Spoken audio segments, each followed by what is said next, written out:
Hello everyone, welcome to the channel. Mains answer writing के क्रम में देखेंगे आज विपिन दुबे की आंसर राइटिंग। ये हिंदी मीडियम से रहते हैं और इनकी ऑल इंडिया रैंक रहती है 238। 2021-22 के रिजल्ट में ये आईपीएस बनते हैं। मिर्ज़ापुर ज़िले से ये ताल्लुक़ रखते हैं। विजन आईएएस की तरफ से इनका मेंस आंसर राइटिंग देखेंगे। जो साथी पहली बार जुड़ रहे हैं चैनल को सब्सक्राइब करेंगे और अपने दोस्तों को भी शेयर करेंगे। तो बढ़ते हैं अपने आज के लेक्चर की तरफ। फर्स्ट क्वेश्चन रहता है, मनी लॉन्ड्रिंग के अपराध और विदेशी मुद्रा कानूनों के उल्लंघन की जांच में प्रवर्तन निदेशालय यानी ईडी द्वारा निभाई गई भूमिका पर चर्चा कीजिए। विपिन दुबे लिखते हैं, मनी लॉन्ड्रिंग से आशय अवैध एवं भ्रष्टाचारी गतिविधियों से अर्जित धन को वैध बनाने की प्रक्रिया है। सही लिखा है। इसकी जांच के लिए प्रवर्तन निदेशालय और वित्तीय की सूचना इकाई है। ठीक है। इंट्रोडक्टरी पार्ट ठीक लिखा है इन्होंने। उसके बाद में ये लिखते हैं, प्रवर्तन निदेशालय की भूमिका क्या है। पहला है जांच करना। ये अवैध संपत्तियों की जांच करता है और फेरा और फेमा के तहत विदेशी मुद्रा कानूनों की भी जांच इसमें की जाती है। दूसरा पॉइंट है अंतर्राष्ट्रीय सहयोग। अंतर्राष्ट्रीय एजेंसी के साथ मनी लॉन्ड्रिंग पर सहयोग करती है और आसूचना तंत्र को मजबूत बनाती है। कार्रवाई करना, अवैध रूप से वर्जित संपत्तियों को जब्त करती है और संबंधित व्यक्ति पर कार्रवाई करना। चौथे पॉइंट में है नेटवर्क की जांच करती है। संगठित अपराध एवं आतंकवादी वित्त पोषण के मध्य सहयोग को रोकती है। चुनौतियां कौन कौन सी हैं? चैलेंजिंग पॉइंट लिखे हैं विपिन जी ने।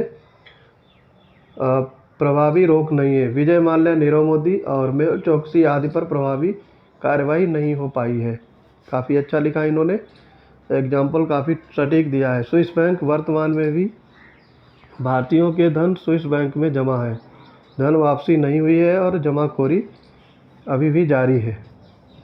ईडी का राजनीतिकरण, राजनीतिक हित के लिए ईडी का दुरुपयोग जो आजकल हो रहा है। आगे की राह क्या होनी चाहिए? ईडी की ढांचागत मजबूती, अंतर्राष्ट्रीय एजेंसी के साथ सूचना सहयोग में वृद्धि की जाए, पर्याप्त बजटीय आवंटन किया जाना चाहिए। अतः ईडी के प्रभावी स्वरूप से भ्रष्टाचार पर रोक लगाई जा सकती है। तो कंक्लूजन पॉइंट थोड़ा और इसमें लिखते तो ज़्यादा सटीक बैठता। इनको यहाँ पे 10 में से 5 मार्क्स मिलने चाहिए मेरे हिसाब से। अगला क्वेश्चन देखेंगे।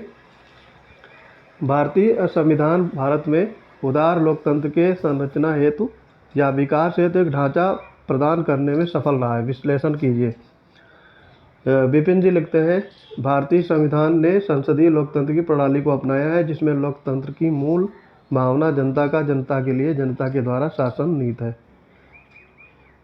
अच्छा इंट्रोडक्टरी पार्ट लिखे हैं। भारतीय संविधान ये ढांचा प्रदान करने में सफल भी रहा है। इन्होंने उदाहरण दिया है। पहला है एग्जाम्पल 73वें 74वें संविधान संशोधन, लोकतांत्रिक विकेंद्रीकरण और आधारभूत स्तर पर लोकतंत्र को की संकल्पना सफल हुई है। राजनीतिक एवं प्रशासनिक सशक्तिकरण सुनिश्चित हुआ है। सेकेंड पॉइंट में विपिन लगते हैं शक्ति पृथक्करण, विधायिका, कार्यपालिका और न्यायपालिका में शक्तियों का बंटवारा, कार्यात्मक विशेषज्ञता स्थापित हुई है। और थर्ड पॉइंट में है शक्तियों को निभाना। केंद्र और राज्यों के बीच अनुसूची 7 में इसका वर्णन है। राज्य पंचायतों के बीच अनुसूची 11 और 12 में। फोर्थ पॉइंट में विपिन लिखते हैं निर्वाचन की प्रक्रिया, संसद के सदस्यों के निर्वाचन में जनता की भागीदारी। ठीक है। और निरंकुशता पर रोक लगाई जा सकती है। स्वतंत्र एवं निष्पक्ष संवैधानिक आयोग, कैग के द्वारा लोक वित्त का संरक्षण अनुच्छेद 148 में कैग वर्णन है। यूपीएससी के द्वारा अखिल भारतीय सेवाओं का चयन किया जाए और वित्त आयोग द्वारा राजकोषीय संघवाद की मजबूती हो सके। छठा पॉइंट में लिखते हैं लिखित एवं सर्वोच्च संविधान, संविधान की संप्रभुता है। आगे की राह बताते हैं। सरकारिया एवं पुच्छी आयोग के सिफारिशों को लागू करना, संविधान की सर्वोच्चता बनाए रखना।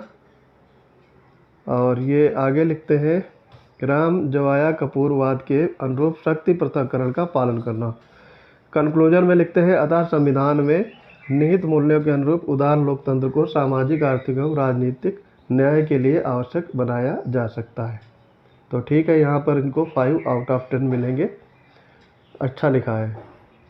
थर्ड देखेंगे, समनुसंगिता के सिद्धांत से आप क्या समझते हैं, भारत के संदर्भ में इसके महत्व की विवेचना करें। तो समनुगिता के सिद्धांत से आशय समान व्यवहार करने से है। तो यहाँ पे इंट्रोडक्टरी पार्ट काफ़ी शॉर्ट है। फिर है महत्व बताया है, भारत में इसका क्या महत्व है। भारत की विविधता को संरक्षित करना, ठीक है। ये सहिष्णुता के बनाए रखना, इससे सहिष्णुता बनाई जा सकती है। मौलिक कर्तव्यों का पालन किया जा सकता है। डीपीएसपी यानी राज्य के नीति निर्देशक तत्वों के सिद्धांतों के अनुरूप नागरिक केंद्रित शासन, नागरिकों का सशक्तिकरण सुनिश्चित कराना, लोकतंत्र को मजबूत रखना, विकेंद्रीकरण की भावना को मजबूती प्रदान करना, संविधान के कर्तव्यों का पालन करना। अतः समनुसंगिता का सिद्धांत सर्वजन हिताय सर्वजन सुखाय पर आधारित है। तो यहाँ पे इन्होंने काफ़ी शॉर्ट में समझाया है। 3 आउट ऑफ 10 मार्क्स यहाँ पे इनको दिए जाएंगे।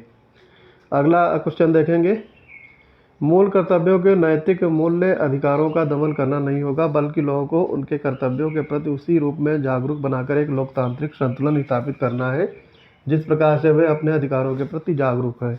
चर्चा कीजिए। 42वें संविधान संशोधन के द्वारा 1976 में मूल कर्तव्यों को संविधान के अनुच्छेद 51A में स्थान मिला, जिससे नागरिकों में अपने अधिकारों के साथ साथ कर्तव्यों से भी अवगत रहें। मूल कर्तव्यों का योगदान लोकतांत्रिक संगठन में। आगे ये लिखते हैं, अनुच्छेद 51A के तहत नागरिकों के बीच भाईचारा को बढ़ावा, भाषाई एवं धार्मिक बहुलता की रक्षा एवं स्त्रियों के विरुद्ध प्रथाओं का त्याग करना, ये आपका मौलिक अधिकार अनुच्छेद 29 और 15 से संबंधित है।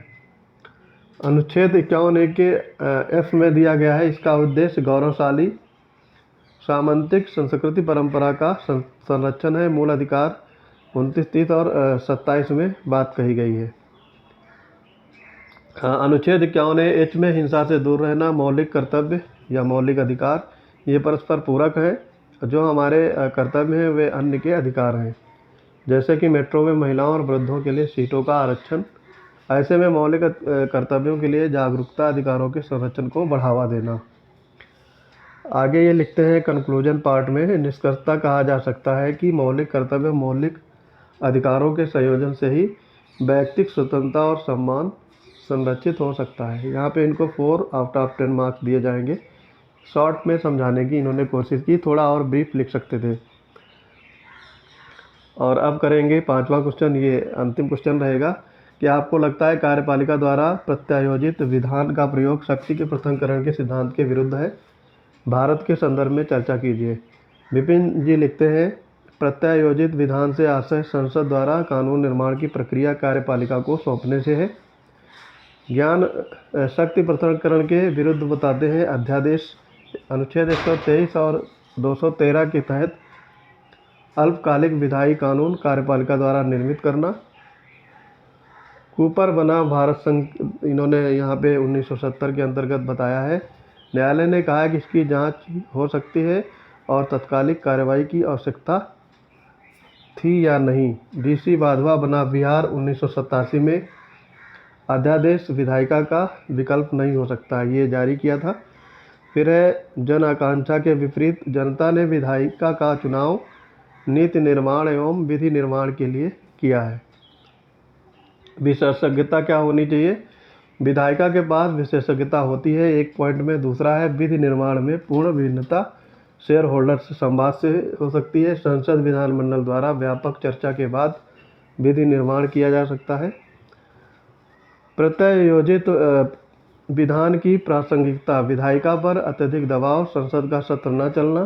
दूसरा पॉइंट है संसद की उत्पादकता में कमी आना या इफिशियंसी कम होना, प्रोडक्टिविटी कम होना। पूरक कानूनों का निर्माण, संसद का अधिकार है कि वो कार्यालय में पूरक कानून निर्माण का अधिकार दे सकती है।